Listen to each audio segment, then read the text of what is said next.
can listen to The Professional Left wherever you get your podcasts, on Netroots Radio, or at our website, proleftpod.com, where you can also contribute to this podcast. There's a PayPal button at our website, or you can mail us a letter and or contribution at P.O. Box 9133, Springfield, Illinois, 62791. This is the podcast for the week of January 9th, 2026. It's not safe for work. Recorded live from the Cornfield Resistance, where, amid all the madness, we're going to spend a little time later on in the podcast marking the Professional Left's 16th birthday.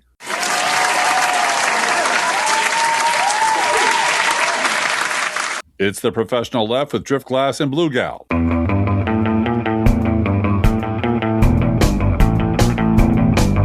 Well, we want to start off with the story that is headlines everywhere, both for the story itself and the really grotesque, unforgivable backlash from the Trump regime. This is, of course, about the murder of 37-year-old Renee Nicole Good by an ICE thug identified by the Minneapolis Star-Tribune as Jonathan Ross. Video was taken from several angles of Ms. Good, who was driving away from ICE agents on a residential street in Minneapolis, Minnesota, when she was murdered by ICE. Now, video from another eyewitness shows ICE agents refusing to allow a self-identified physician to tend to the victim and telling him to back up. Although there is no one tending the clearly wounded woman in the car, an agent says, "We have medics on the scene. We have our own medics." When another bystander screams, "Where are they? Where are they?" an agent tells her, "Relax." "How can I relax?" she shouts. "You just killed my fucking neighbor." Now, later that day, the Trump administration's lies were flying thick and fast because that's how they operate. DHS posted its lies on social media. They posted that she was a violent rioter who weaponized her vehicle, and that was a lie. That she attempted to run over law enforcement officers in an attempt to kill them, an act of domestic terrorism, that was a lie. That ICE officers fired defensive shots, saving his own life and those of his fellow officers, that was also a lie. That multiple ICE officers were hurt, that was a lie. And finally, who's to blame for all this, Blue Gal? Who do you suppose is to blame for all of this? Sanctuary politicians who fuel and encourage rampant assaults on our law enforcement. All of this is a lie.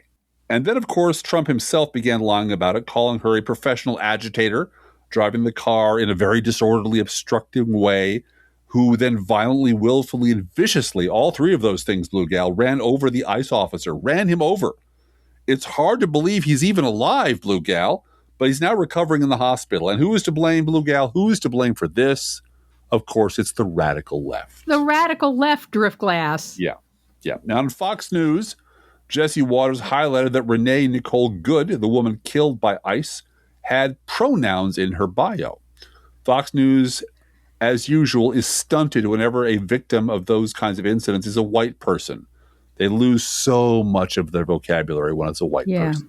And there was one commenter, a couple commenters today, talking about how very loud all of these liars are today. Yeah, they're yelling top of their lungs. We have to scream at you, not just to gaslight you, but we're going to gaslight you with a lot of screaming so that you shut up. And that's a typical abusive spouse behavior. We are being abused in this country. Well, and this is we are in an abusive situation. This is also to remind the cult that you're shut up and believe what we tell you to believe. Yeah. The fact that Trump and DHS are both telling such grotesque lies in the face of the multiple videos of the murder tells the real story. They're no longer even trying to justify their actions. They're just demanding, again, loudly, that their cult members go along with whatever the dear leader says, or we'll yell at you again. Mm-hmm. Now, this is from our friend Rick Perlstein on social media. Quote, reporting back from Zitter, an article of faith is forming up based upon a profoundly misleading photographic still that captures a moment when Nicole Renee Good's wheels appear to be pointed at the officer because she is backing up to turn up into down, black into white, and evasion into attack. The context is incessant claims in right-wing media and, of course, from the White House that people standing against lawless law enforcement are literal terrorists with murderous intent. Quite simply, January 7th, 2026 will become for them a crucial count in the case that you and I are terrorists with murderous intent. And this is what I've been saying all day, is this is an attack on liberal white people. Yes. Mm-hmm. It could get very, very bad, says Rick Perlstein. Don't look away and don't pull back. Courage, unquote. Yeah. And you and I were chatting about this earlier, and Rick also added on Facebook that he considers it every citizen's duty to listen to an hour of right-wing talk radio a day or a week or something. Because if you don't, and we do, I mean, we're out here in the middle of it. We've been in the middle of it for all of our lives. We're Midwesterners. This is what's on radio here all the time on both major talk stations in Springfield. I don't listen to it. I listen to Hal Sparks with that filter to get the right-wing podcasters and know what they're saying. And of course, I follow Media Matters a lot and get what the right-wing media is saying from there. But this is what this region is saturated with. Yeah. There's no liberal voices on local Springfield radio at all. There are two different stations that broadcast right-wing talkers. And this has been going on for 35 years. Yeah. And he said it's sort of your duty as a citizen, and I know he's being hyperbolic, to listen to an hour of this stuff every so often. Because if you don't, you really don't understand how fucking evil and crazy these people are. Mm-hmm. This is what we've talked about for 16 years. Yeah. Their common vocabulary among the base is that you and I, Blue Gal, are America-hating, baby-killing terrorists. Subhuman people who deserve to be. Yeah. We need to be eliminated. We need to be gotten rid of. Rush Limbaugh used to talk about how, well, we shouldn't get rid of all the liberals. We should keep a few of them in universities where they can be studied. Zoos, yeah. And that's the language these people have grown up with. And so it's not exactly a surprise that this is the way they behave. And it's not exactly a surprise they would nominate and elect someone like Donald Trump who speaks that language. Mm-hmm. Mm-hmm. Anyway, this is the response from Minnesota Governor Tim Walz. I have a very simple message. We do not need any further help from the federal government. To Donald Trump and Kristi Noem, you've done enough. There's nothing more important than Minnesotan safety. I've issued a warning order to prepare the Minnesota National Guard. We have soldiers in training and prepared to be deployed if necessary. I remind you, a warning order is a heads up for folks. And these National Guard troops are our National Guard troops. They're teachers in your community. They're business owners. They're construction professionals. They are Minnesotans. And this was the response from Minneapolis Mayor Jacob Frey. To ICE, get the fuck out of Minneapolis. You know, someone else today mentioned that one of the reasons it seems so virulent and unending is that for the Heritage Foundation folks and MAGA and the Nazis and all of the people that are really following Trump, that 38%, is it's a religious movement. Yeah. They think God is on their side, and this is a holy crusade. Venezuela is a holy crusade. Nick Fuente says the Western Hemisphere is ours. This is holy war, holy crusade on their part, which means they've got to lose all of their power. Well, it also means, as with religious fundamentalism, they can never be a little bit wrong.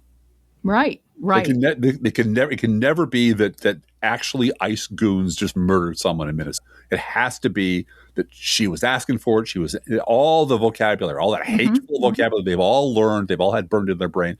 Because if you're a fundamentalist, the Bible cannot be wrong at all, ever. Right.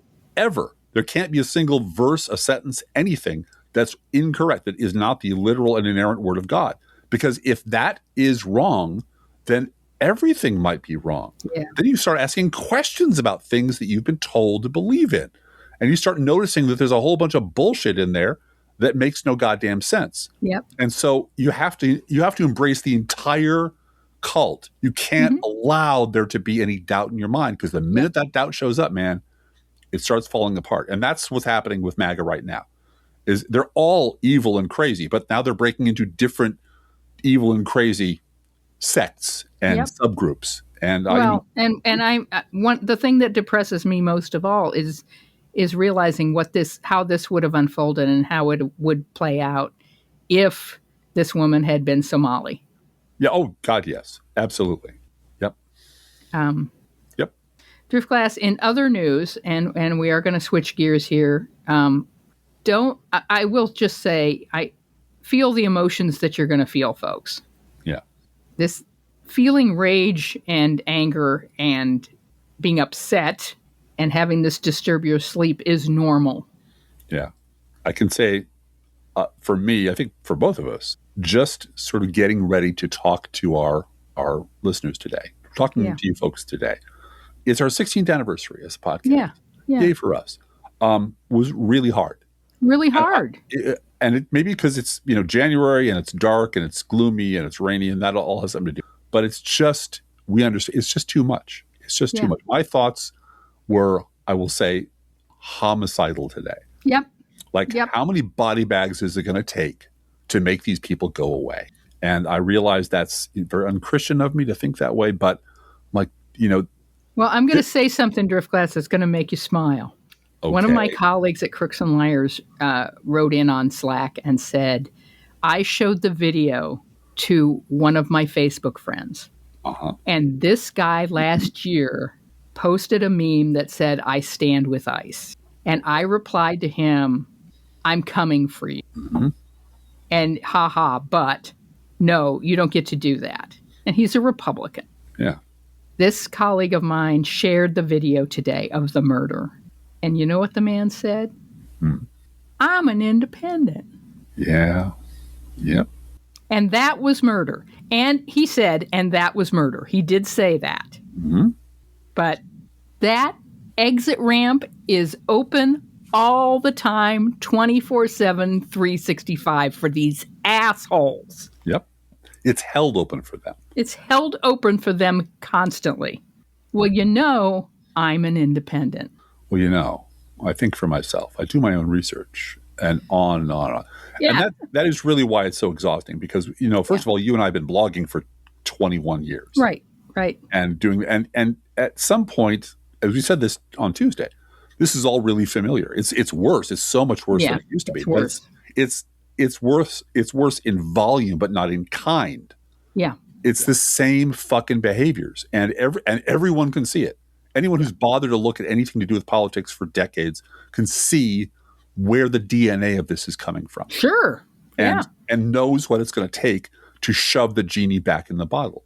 And there's just too many people who don't want to do it or want to compromise or don't want to pay the price to get the crazy people out of power or see them as customers and don't want to alienate them by calling them out specifically and uniquely. And always give them that off-ramp because we want to sell them dick pills. Well, we want to sell them dick pills and we want them to join, no labels and third way. Right. We're definitely going to have a billionaire-funded organization that they can join so they don't have to identify as close to Democrats in any way. Yeah. And Bill Kristol will lead them. Yeah. Anyway, continuing on with we're going to switch gears here for a minute because there was a vote in the House today. There were a couple votes in the House today. Mm-hmm. And the numbers, I think the most recent numbers really surprised both of us. Yeah. The House voted today on extending those Affordable Care Act subsidies that expired at the end of last year. And I have to say, our notes say 9 House Republicans. It's 17, folks. 17 House Republicans broke ranks with their own leadership to actually help regular people with their health care costs. And that's astounding. Mm-hmm. It's also a little disorienting. It's almost like watching a unicorn ride a bicycle. But 17 House Republicans crossed over to join Democrats in forcing this vote. Mm-hmm. That is up from 4 who did it last month. 4 to 17. What changed, and you know what Blue that Gal? means? That means Mike Johnson's having a bad day. What changed, Blue Gal? What do you suppose changed? Well, let's talk about the bill that they passed first. Okay. The bill extends the subsidies for 3 years. And without them, premiums have more than doubled for millions of Americans who get their insurance through those ACA marketplaces, including me and youngest child. Yeah. I charged to our credit card $2,561 for January. Quadruple. Just like that. We're talking about 22 million people who were getting those enhanced credits.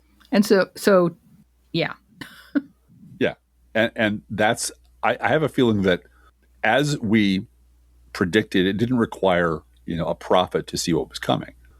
Those numbers suddenly started to crash. People in those red districts and purple districts, like, what the fuck just happened? Because they weren't paying any attention to this. Right. And they started letting their representatives know, what the hell are you people doing up there in Washington? And that urged 17 of them to find a way to step across the aisle and sign on with Democrats. It's a Democratic bill. Yeah. And it's procedural, but it is a way. It's the shape of things. The vote this afternoon was not procedural. The vote was. I'm sorry, you're right. I'm mixing up my houses. Yeah, they had a procedural vote this morning, but this afternoon they passed the bill. It's on to the Senate for negotiation now. Let's be clear what happened here. The whole thing went through what's called a discharge petition. That's correct. And when members of Congress basically tell their leadership, we don't care what you want, we're forcing a vote anyway. Yep. Because it takes 218 signatures, and Democrats got it with the help from nervous Republicans who had to be sweating their balls off, like Mike Lawler from New York and Brian Fitzpatrick from Pennsylvania. And they learned how to do this with the Epstein files.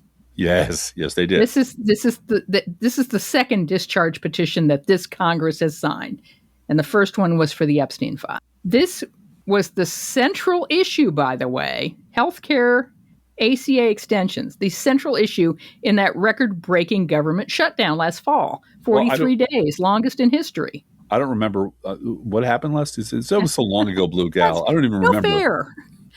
Democrats tried to get the subsidies extended then, but Republicans wouldn't budge. And now here we are in January with millions of people already getting bills with massive premium increases or doing without insurance. And you have, again, I'm going to say this, 60-year-old white ladies, cancer patients, women who are taking care of 90-year-old parents, appearing on the local news crying about how they can't afford insurance. And suddenly Republicans are getting letters and phone calls, and they're like, oh, I guess we have to do something about this. Yeah. This might be an issue in my reelection. Yeah. Ooh, people actually care about this stuff. But here's the catch. Here's the catch. On the one hand, the leader of this garbage party in the Senate, John Thune, has already said there's no appetite for this bill as written. The Senate voted down a similar 3-year extension last month. On the other hand, times have changed. Political winds shift. Yeah, gravity. And there's talk of a bipartisan compromise brewing in the Senate. Senator Susan Collins, I'm so glad we can depend on Susan, and Bernie Moreno are supposedly working on something that would extend the subsidies for 2 years with some reforms, quote, and that's in quotation marks, attached.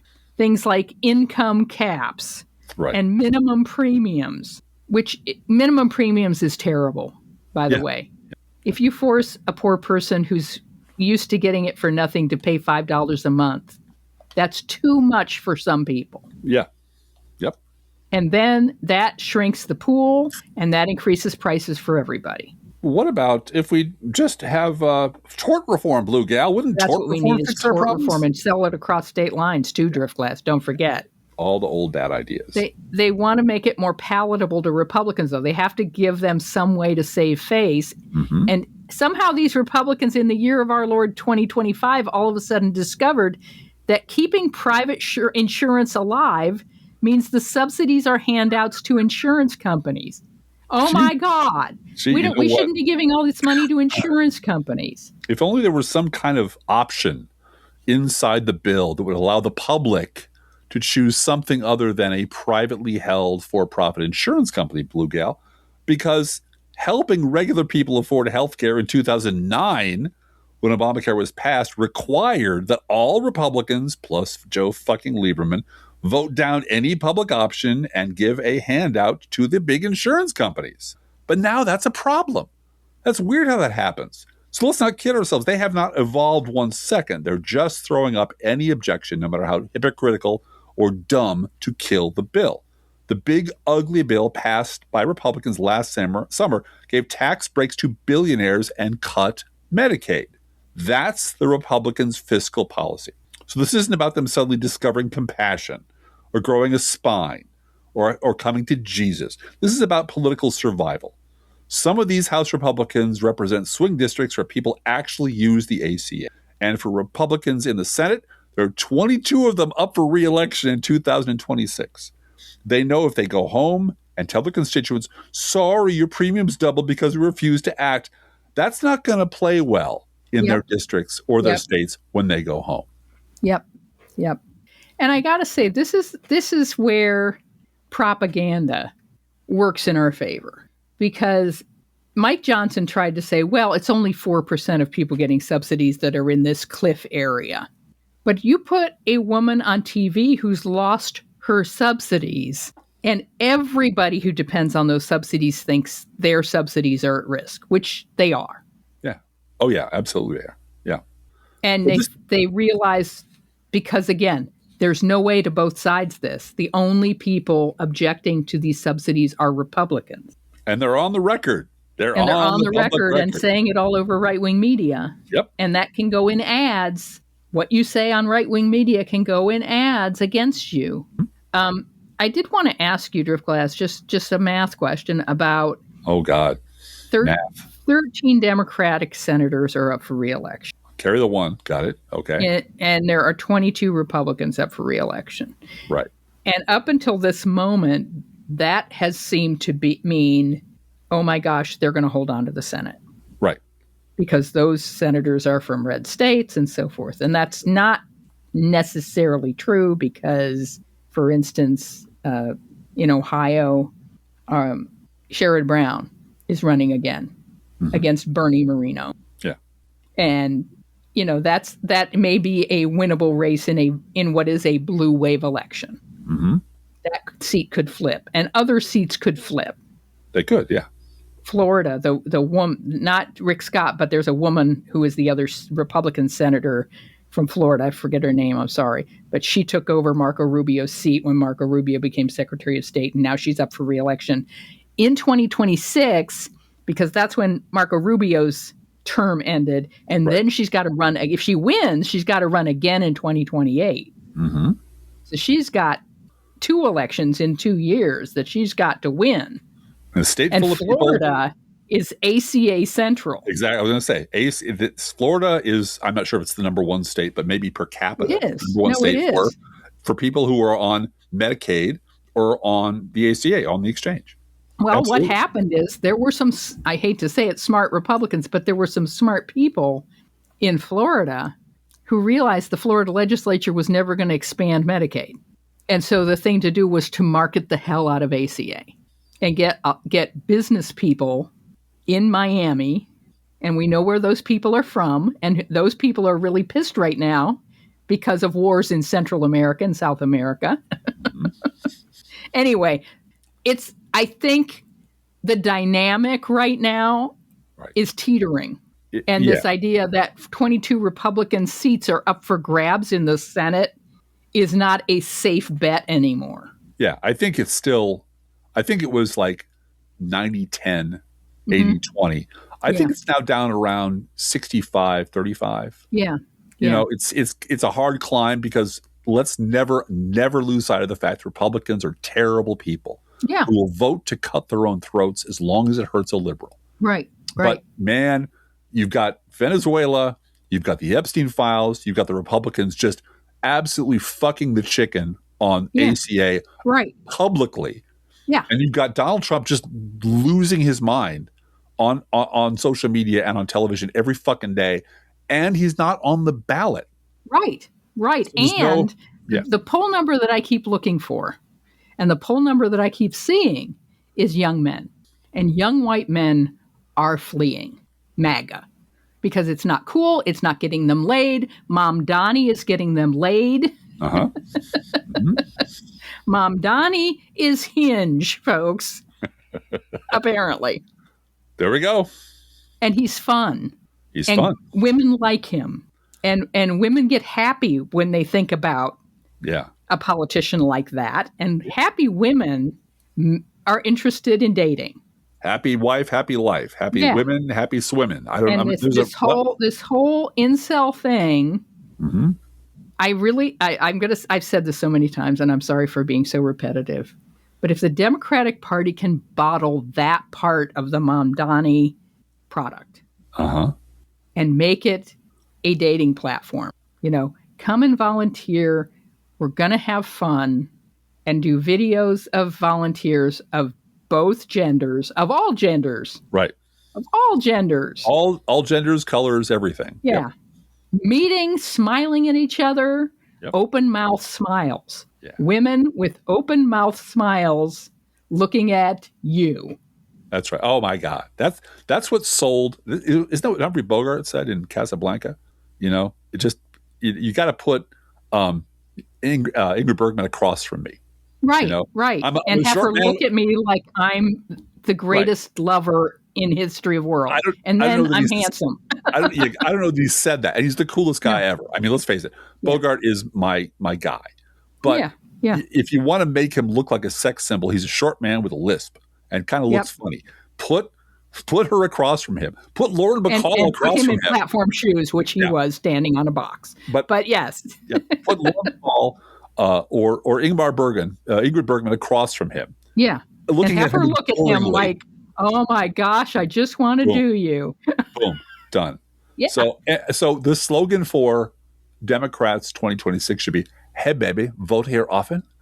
So yeah. And attractive people of every gender looking available. Right. And having a party. Like, frankly, my high school church group. It was that group. I mean, it was all kinds of shapes and sizes and various people who were having fun camping and singing songs. It should be a little bit more adult and a little bit more secular than that. Yeah. But it's attractive. It's something to do. It's something better than sitting at home and hating your life. Yeah. And you know what? At the end of the day, if you do something that makes the world a better place, right, and you can walk a little taller and be proud of what you did and get laid, I mean, this is it's win-win. Yep. Now, tell me about the bipartisan coalition, Blue Gal. Bipartisan coalition. Hakeem Jeffries called it a bipartisan coalition because, of course, that's what he has to call it. Yeah. To lower costs for everyday Americans, because he's stuck in that kitchen table motif and he needs to not be on TV. He needs to be putting rock stars on committees and administering the House, which he's very good at. Yeah. But he needs to put his rock stars on television. No one wants to hear from Hakeem. And that said, we got to give credit where credit is due. Yeah. Because it is Hakeem Jeffries who got 100% of the Democrats to go along with this bill. Okay? Picked this bill. It's Lauren Underwood of Illinois' bill. Yeah. We picked this one. And Hakeem, like Nancy Pelosi before him, and he was trained by Nancy, counted votes. Rally your own troops and get them in fucking line. You are hurting Democrats, goddammit. And I'm swearing a lot, I realize. But I'm serious. This is hard to do. This is hard work. Oh, no, I want Lauren Underwood's bill. Who's she? Yeah. What about my bill? What about my name? What about my rock star status? Yep. What committee am I going to be on? That kind of ego you're dealing with all day long. Have you met politicians? Have you met Democratic politicians? Yeah. They don't like you. It's hard, and he's good at that. And we have to put people shit all over Hakeem Jeffries all the time, and it's because he's on television saying stupid shit. Right.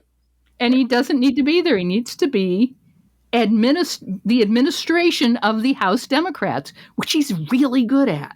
So let's praise him for that and tell him to put rock stars on TV. And dude, you're not a rock star. He's not a rock star. You're the band manager. You're not the lead singer. And he's good at it. He picked Lauren Underwood's bill. Yeah. And said, we're all going to get behind this, and we're not going to have, we don't have a Fetterman here who's going to be contrarian and be the one who doesn't vote. No, all of them voted for it. That means he made deals. Yeah, and he didn't let it die during the shutdown. He right? didn't let it die after the shutdown. Say, well, everybody got their bill now. I guess we'll work on winning elections. Now that we have the failure on their part, and they've handed, we're not going to try to save Republicans while they're holding on to an anvil in the water, right? Exactly. You could have done that, but he didn't do it. No. So he didn't let this die, and they got this vote done. And yes, every Democrat voted for the discharge petition, just like every Democrat voted against the Medicaid cuts, just like every Democrat voted this afternoon to pass the 3-year bill by Lauren Underwood. So that is the victory for Hakeem Jeffries, that this will never, ever be a both sides situation. Exactly. And there is no Democrat you can point to who said, well, but see, somebody had an objection to this, because Democrats have stood firm and they've stood together. Exactly. And that is largely Hakeem Jeffries' doing. But let's be clear. It took a discharge petition, which is basically a mutiny. It is. To get a vote on helping people afford health care. They had to put a bazooka to Mike Johnson's head and force this vote to get affordable health care for American citizens. The speaker didn't want this vote. Republican leadership fought this vote. And even now, with the House passing it, the Senate is probably going to water it down or kill it outright. Yep. Now, the Congressional Budget Office says extending the subsidies would add about $80 billion to the deficit over 10 years. Yeah. But it would result in millions more Americans having affordable health insurance. And we know what Republicans think about that trade-off. Not that they give a shit about the deficit. Oh, can I interrupt you for a second, Blue Gal? Yeah. Could you refresh my memory of something that happened, I think today, which is too much news? Didn't Donald Trump personally just add $500 billion, not $80 billion, $500 billion to the War Department budget, more than they asked for? I'm pushing my glasses up with my middle finger to check those notes, Driftglass. Yes, he did. Oh, because unless it's tax cuts for the wealthy, then suddenly deficits don't matter. Yeah. They don't matter at all. They don't matter at all. Reagan taught us that deficits don't matter, Drift. Do you know who said that, Blue Gal? Dick Cheney said that. He sure as hell did. Yes, he did. Yeah. So what's your prediction, Driftglass? I know you're an expert on counting votes in the Senate. Oh, yeah. Yeah. No, but seriously, do you think, what's your gut tell you? Does anything actually pass the Senate, do you think? That's putting me on the spot, because I can predict long-range trends like nobody's business, but what they'll do tomorrow, I think they'll pass something.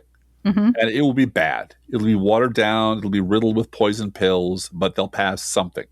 Because the alternative is millions of angry voters going into an election year, and even this gang of Republicans isn't that stupid or politically suicidal. Yeah, we'll have to see. But one last thing, and this is just to tie several threads from the show together. CBO estimates prove that 10 years of ICE terrorism is more expensive than extending ACA subsidies for 10 years. That's the balance we're at. And then you've got Trump wanting to increase the War Department budget by $500 billion, like $1.5 trillion now instead of $1 trillion. And that, as they say, is where we are on this fine, drizzly, gray January evening. And this is where we have to make a little transition, because we do want to mention that today is, in fact, the 16th anniversary of our little podcast out here in the middle of Middle America. Yeah, this week. It'll be Saturday is the real anniversary of our first episode. Yeah. Well, I'm going to start drinking now just to make sure. Well, be careful, Mehmet Oz says now that, you can drink any time except breakfast. Right. As long as I eat, pure dairy and meat, I'm fine. As long as I eat They're doing away with the alcohol consumption guidelines. Yeah. As long as I eat like a 1400s, 1500s British beef eater, I'll be fine. Everything's fine. Well, according to our wonderful hosting service for this podcast, Buzzsprout, that we have been with for a long time, and their customer service is terrific. I'll just tell you, it is. Yep. According to them and according to our calendars, we've been podcasting for 16 years. Yeah. Our podcast now can drive. Yes, it can now drive. I'm a little bit nervous about it. It's got its learner's permit. I taught it to drive, but 16-year-olds are. And these stats are, when it comes to other things, this is just from Buzzsprout. Yeah. We are also on Spotify. We're also on YouTube and so forth. These are just the stats from Buzzsprout, which is the majority. We recorded 5,583 minutes of podcast in 2025. That comes to 93.05 hours of us talking. Of content. Content. Yep. That's a lot of content. That's a lot of content. Our longest episode was 82 minutes long, and it had to be one of those year-end ones, I imagine. Yeah. Or it was me droning on about David Brooks, and you couldn't cut fast enough to bring it down to something. But here's the thing. The average length of our podcast is 59 minutes. Yeah. And we're quite proud of that, because that is our goal. We shoot for 60. We try to do an hour, a solid hour every single time. And if our average is 59, then that puts the professional in professional left. Yeah. That's all I'm saying. Yeah. Well, part of it is, for me, is we are on Netroots Radio. Right. And I don't want to mess up their schedule by being an hour and a half long. No. Although I know the wonderful people at Netroots Radio don't care. They're like, no, we'll just leave you on. It's okay. It's fine. Just let them talk. We love them. They love us.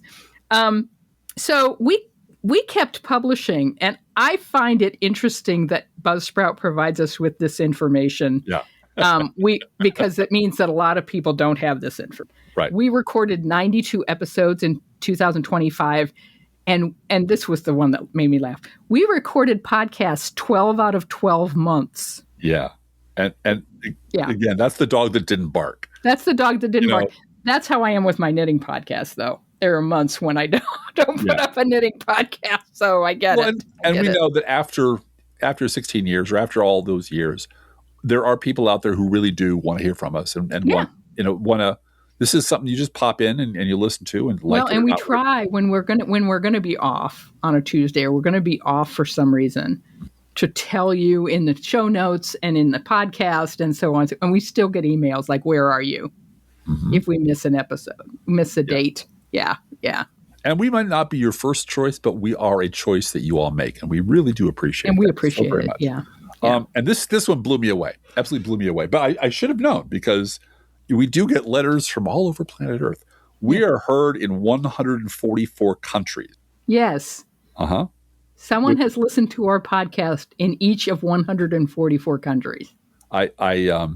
I think Junior Dude would be thrilled to map. He would. He would. Mr. Geography would be thrilled by that. Now, to be clear, this here, United States, was the number one country. It's the number one country of our listeners. By a bit of a margin, yeah. We have listeners, however, in 6,650 cities across the country.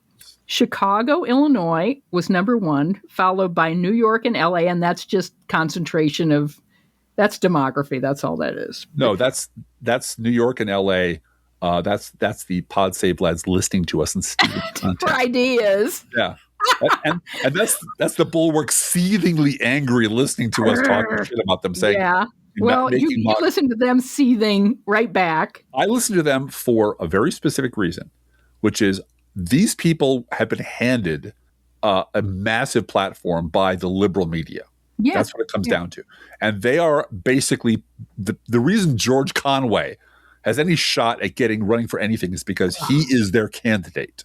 Yes. And time and time again, I'm proven right. I'm not afraid to say it, no false modesty, that this was a terrible idea.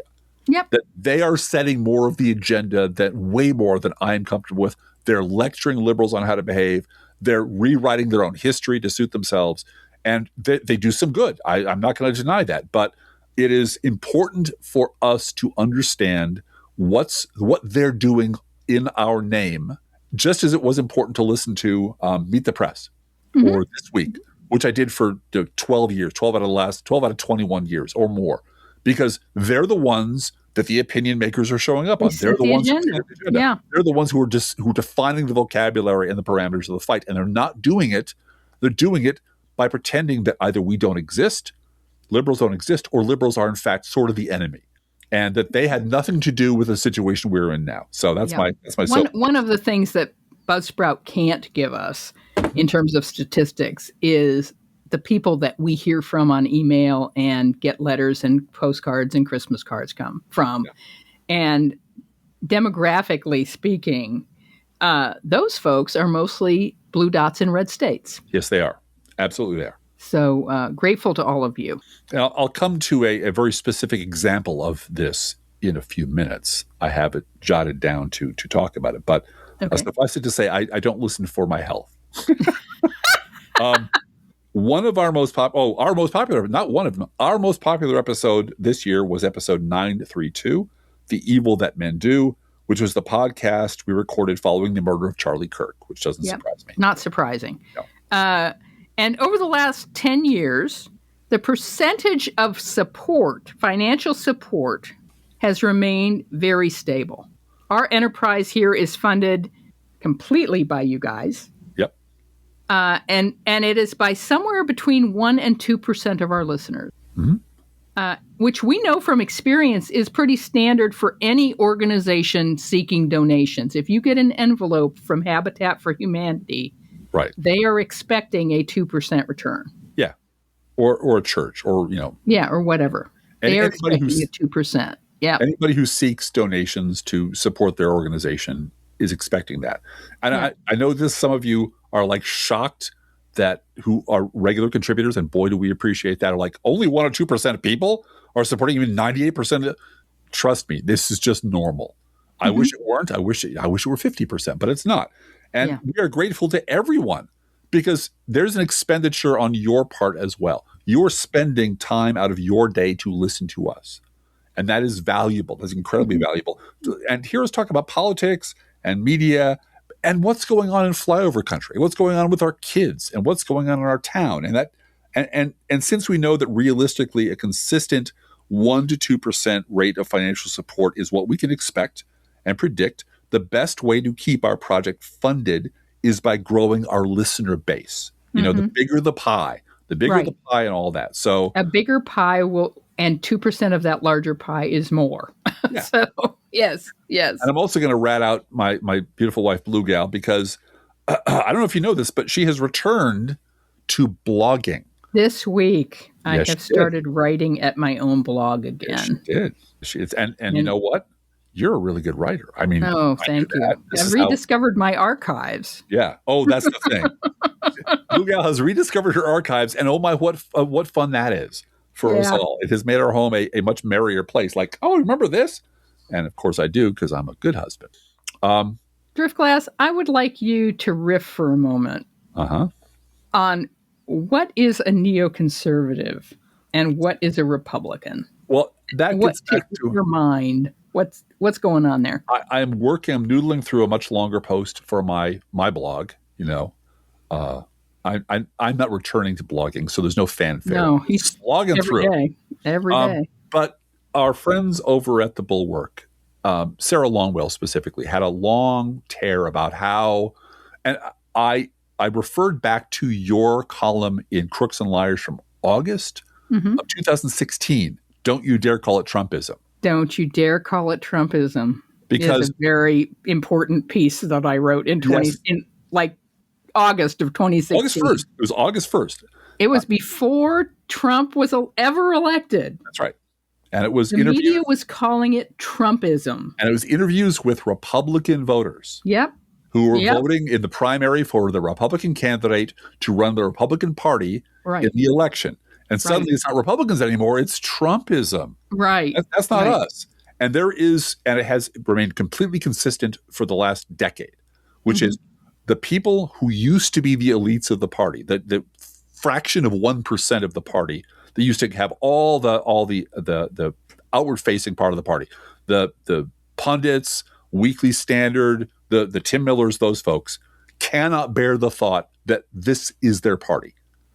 So clearly what they thought the Republican Party is the Republican Party, but it never was. And the only person who's willing to admit that is Stuart Stevens to say it was all a lie.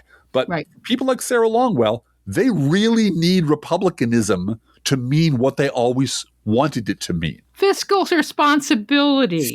Freedom and apple pie and goodness everywhere and limited government. And the thing is, if the question of what is a Republican is being a Republican is a mean what 90% of your party, 95% of your party wants and believes, or is it you tiny fraction of people who run out of the party, you're the real Republicans.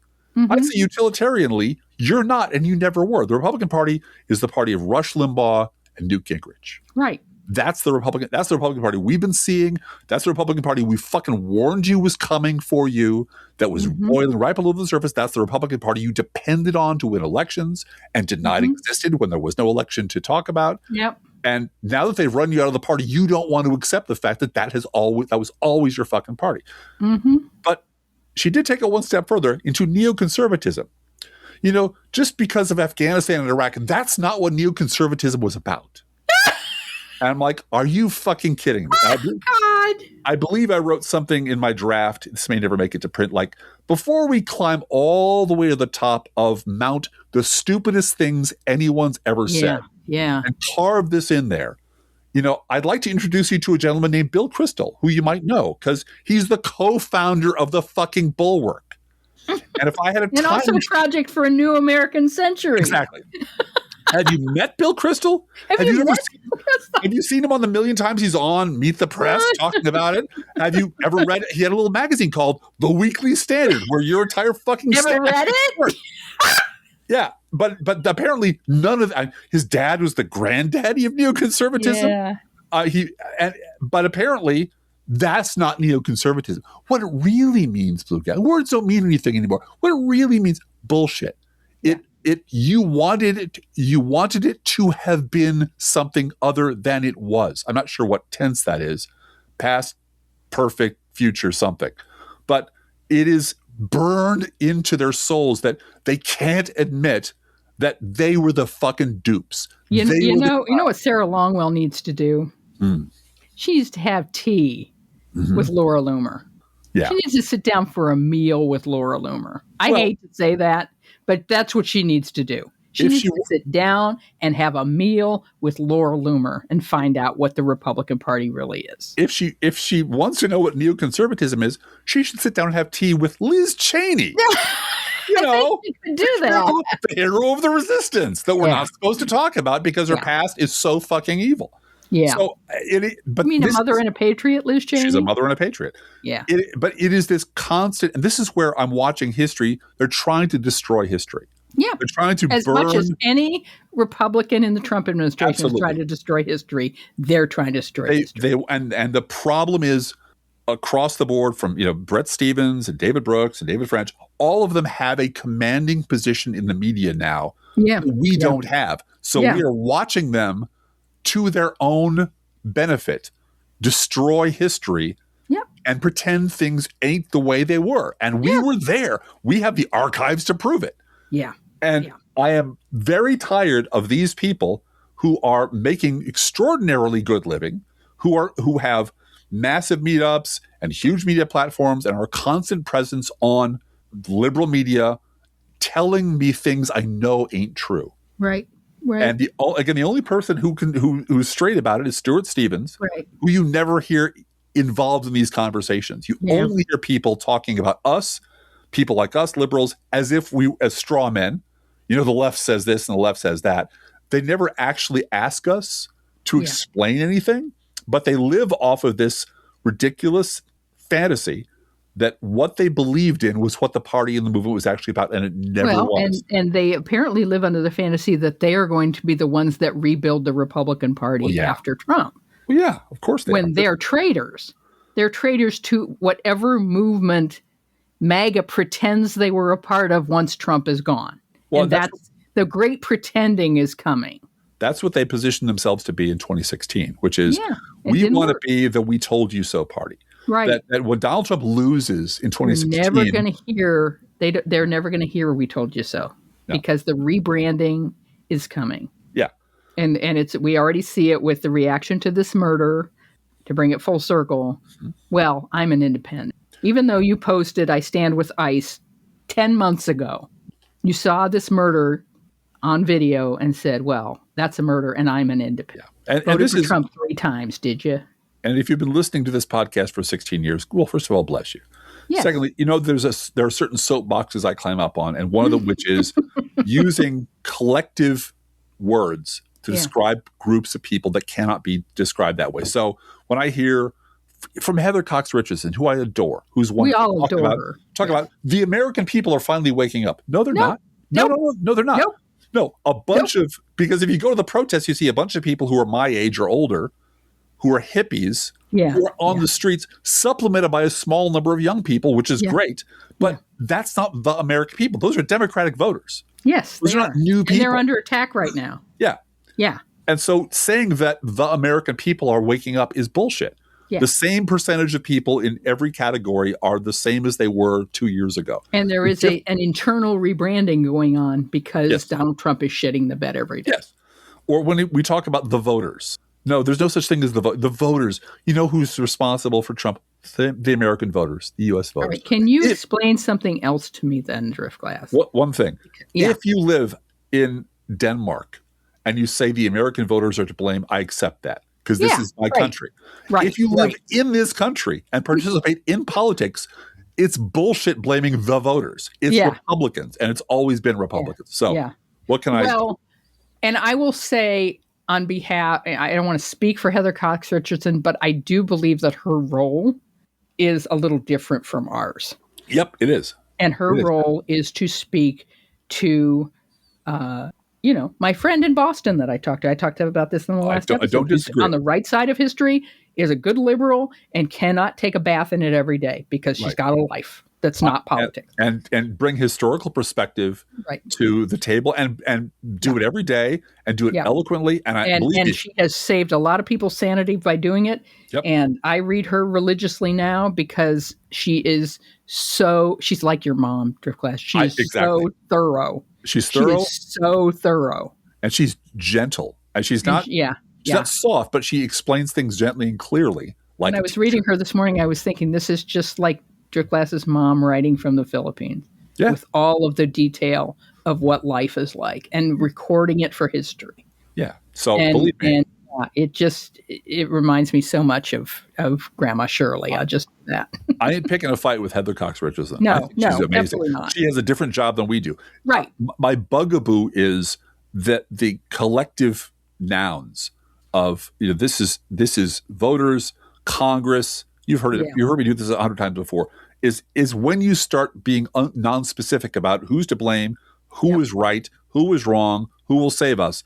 You end up in you end up where we are now, which is, the people running the GOP refuse to acknowledge that their voters didn't believe any of the shit they were talking about. Yes.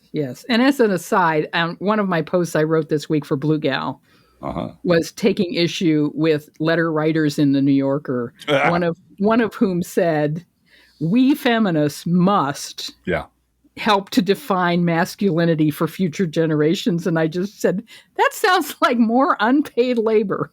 Yeah, that's a lot of work. What's this we? Who is this we? I do wonder that sometimes. We're always hearing that and listening for it. Yeah. So the question that I have for you, and this is going to make us run long, Driftglass. Okay. Given that there is clearly a lifeboat building process going on, a rebranding expectation going on, and the funding is going to start soon and so forth, what the fuck is going on with Vance? With J.D. Vance being a total racist cunt at every opportunity. I would suggest an extreme racist cunt, I would say. I would suggest there's a expression you might have heard before called trying to ride two horses at once. Mm. And he has to straddle constituencies that don't agree and don't get along inside the Republican Party. So he'll get the venture capitalists, he'll get all the tech bros, he'll get all the America First scumbags, but he has trouble with the Nazis. They don't think he's sincere. So he has to go way, because Donald Trump, they really do think that they can, to quote Moneyball, they can recreate Trump in the aggregate. They can build themselves. I have a component here. I need 12 more pieces to be Donald Trump.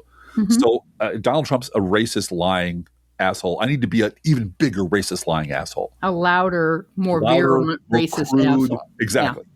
And then people will love me. Then the base will love me. But I also don't want to offend the tech bros because they're going to fund everything. Right. And I can't afford to alienate the anti-Semites because I don't want them coming for me. So there is a coalition of the unwilling, if you will, that make up the Republican base. They're all, and he clearly has decided that the thing that's going to bring everyone together is being a loud and proud fucking racist. yes, he is, and because he reads, he can see clearly. He sees what we see, Yeah. and he sees what our friends, the Never Trumpers, refuse to see. Yeah. He understands the Republican base, or at least 38% of it. He understands that their Limbaugh vocabulary need to be spoken to in that language. And that language, Trump has done one thing. He's ratcheted up the crudeness and the bluntness and the viciousness and the psychosis of that language to the point where you can't undo that. They're addicted to this shit. Yep. So he has to give them the drug that they want to get the vote from them that he needs. And the drug he can wink all he wants to at the tech bros. He can call them on the phone and say, I don't mean it. Right. But he is insincere. But I got to make Nick Fuentes happy. But he's insincere about everything. Yes, he is. And one thing about Trump is he's a genuine asshole. He's a genuine racist. Dyed in the wool. And even more with whatever's going on with his brain, he genuinely believes everything he's saying, including, I'm going to run 30 million people in Venezuela. I'm going to run that country. And I'm going to lower drug prices 8,000%. 8,000%. He believes it because he's mentally ill. And Vance doesn't have a sincere bone in his body. Nope. So he's got to play act these things. And when you play act and you're bad at it, you overact. And that's what he's doing. Yeah. All right. Let's do a news roundup, Driftglass. Are you sure? Yeah. All right, let's rock and roll, from baby. Congresswoman Yasemin Ansari from Arizona's 3rd District, the fighting third. Mm-hmm. Quote, we're in an oversight committee hearing. And Representative Presley motioned to subpoena DHS and ICE for all documents, communications, videos, and other materials related to the murder of a woman by federal agents in Minneapolis, Minnesota.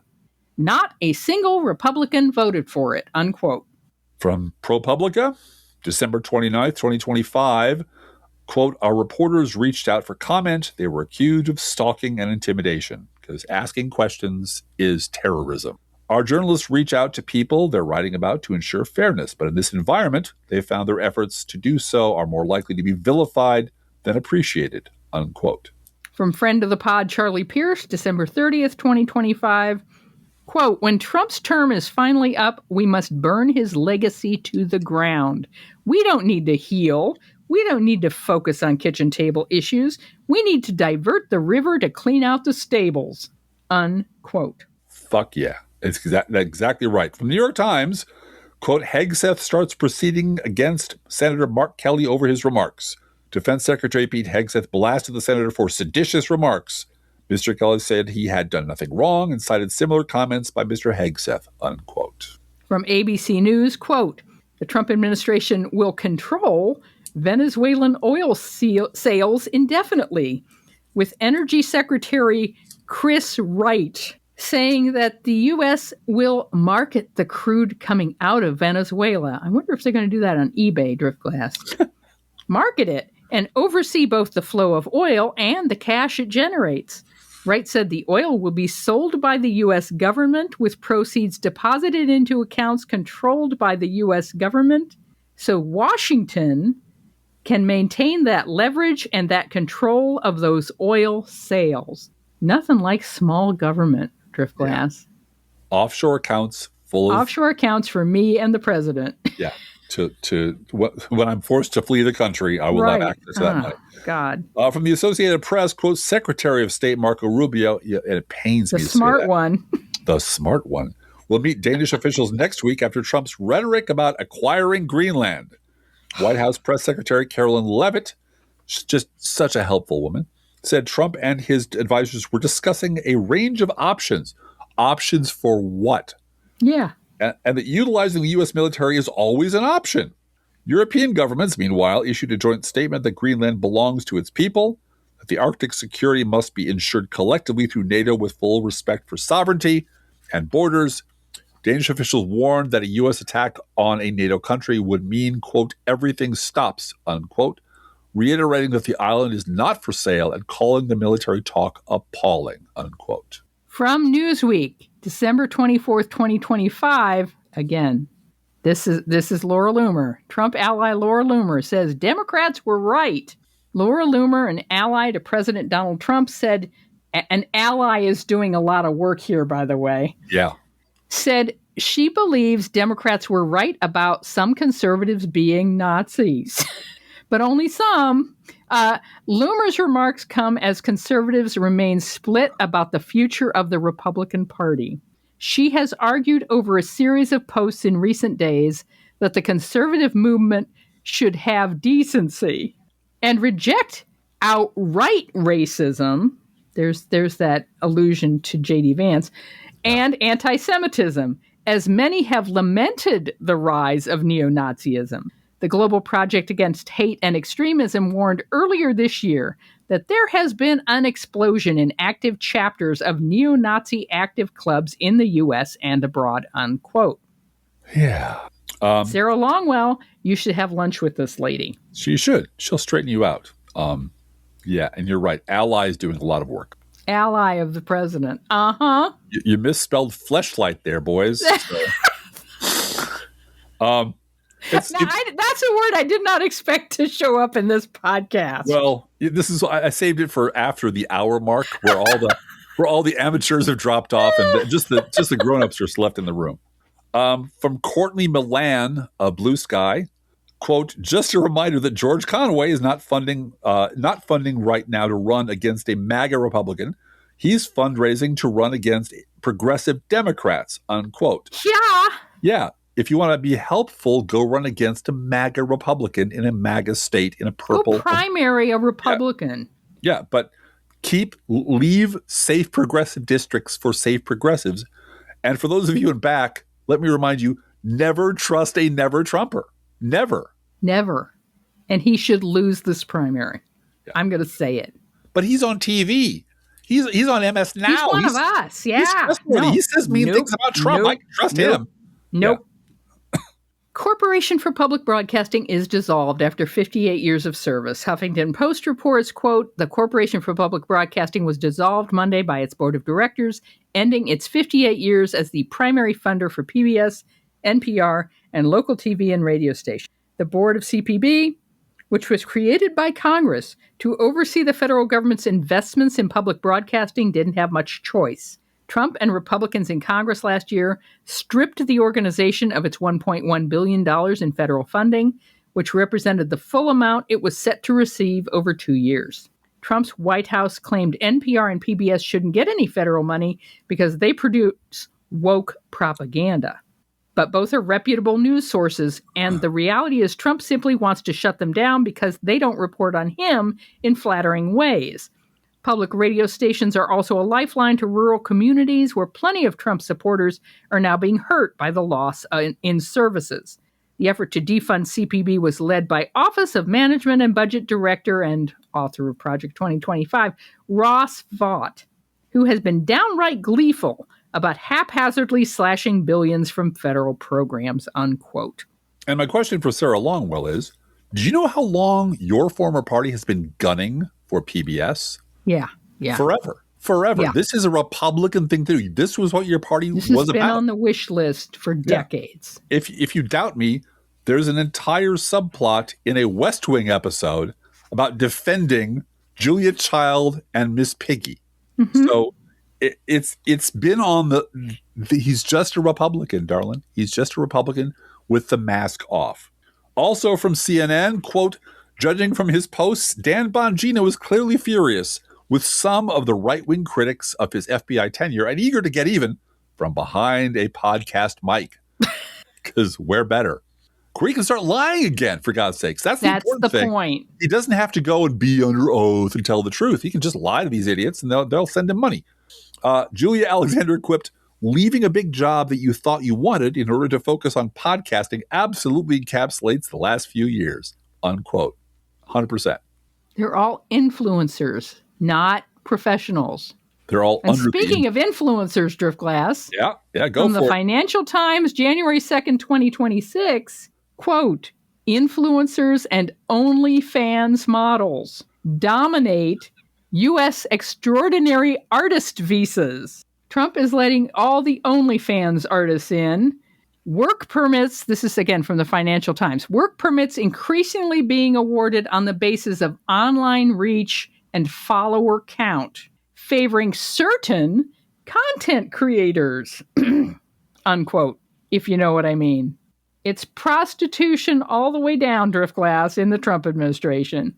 And you got mad at me for saying fleshlight, really. And he said it again. I did it again. I said it again. And we're about to get 2 out of 3 because sex and drugs and rock and roll. Okay. And finally, Vivek Ramaswamy. Remember him? Vivek Ramaswamy's 23-year-old family bodyguard was arrested this week and faces federal drug charges after receiving more than 260 parcels of fentanyl and meth. And he's not from Venezuela. Oh, no. Each week, we post to our Patreon page and website an Internet Kitty sent in by you, the listener. This week's Internet Kitty is Drumlin. And I don't know if he is named after the bad guy in that Jodie Foster movie. Contact. Yeah. Yeah, I don't know. But Drumlin is a rescue kitty from the local animal shelter who came to live with his humans a year ago as a 5-month-old kitten. Oh. So Drumlin is still a little bit of a kitten. He's still a little wild.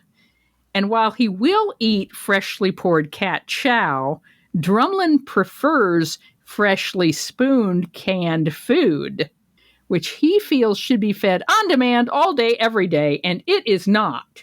So Drumlin spreads out and shows off his belly in protest, and you can see that in this picture of Drumlin. Oh, yeah. Who does not look terribly hungered, I gotta say. Can I just say this? We talked about Drumlin. Their owner should know. Drumlin looks like a cat that refers to himself in the third person. He does. Drumlin is not happy with this Drumlin situation. would like canned food today. Drumlin is very upset. Drumlin is very hungry right now. So in protest or not, Drumlin does eat freshly poured cat food, our fake sponsor. Whether you serve Pet Store Perfection or Dollar Store Direct, your kitty will begrudgingly and with hope for canned food sit on your kitchen floor and demand that if it has to be dry food, at the very least, the food that Drumlin eats should be only freshly poured. Freshly poured, freshly poured. Oh my Lord, it's freshly poured. You can visit Drumlin and his furry belly at our Patreon page, patreon.com/ProLeftPod, or our website, ProLeftPod.com. And you can send your internet kitty, dog, or other pet to us at our email address, proleftpodcast@gmail.com, where you can also write to both of us. Feel free to write to us. We love hearing from you. Be aware that if you write to us at any of our addresses, we reserve the right to read your email or U.S. Postal Service Go Postal Union's letter on the air unless you say otherwise. And a friendly reminder about our 2026 Gourmet Coffee Guideline, which is no different than our 2025 Gourmet Coffee Guideline, which is if you're able to treat yourself to an espresso-based beverage, we ask that you consider treating us to one as well. This isn't charity. This is, in fact, how we support the work we do. If you can spare $5 a month or more, we'd be very grateful for your support at patreon.com/ProLeftPod. And, of course, we're available on Venmo as well. So look us up there if you prefer that method. Please, yes, that's also, at ProLeftPod on Venmo. At ProLeftPod, accept no substitutes, Blue Gal. Please help us to continue to grow by sharing the show on social media. You've done a great job so far, so keep up the good work. If you love this podcast, arrange it to date someone you love and give them a listen of the Pro Left podcast. That helps us keep going, and we do appreciate it. Hey, Driftglass, how are the Internet Kitties doing this week? Well, Blue Gal, the Internet Kitties have a riddle for you. Why do they get wasted on catnip on January 5th instead of 4/20? I don't know why. Because they know how to reduce fractions, Blue. Let's think about living. Let's think about loving. Let's think about the hooping and the hopping and the bopping and the loving, lovey-dovey. Let's forget about the whine and the crying, the shooting and the dying, and the fellow with a switchblade knife. Let's think about living.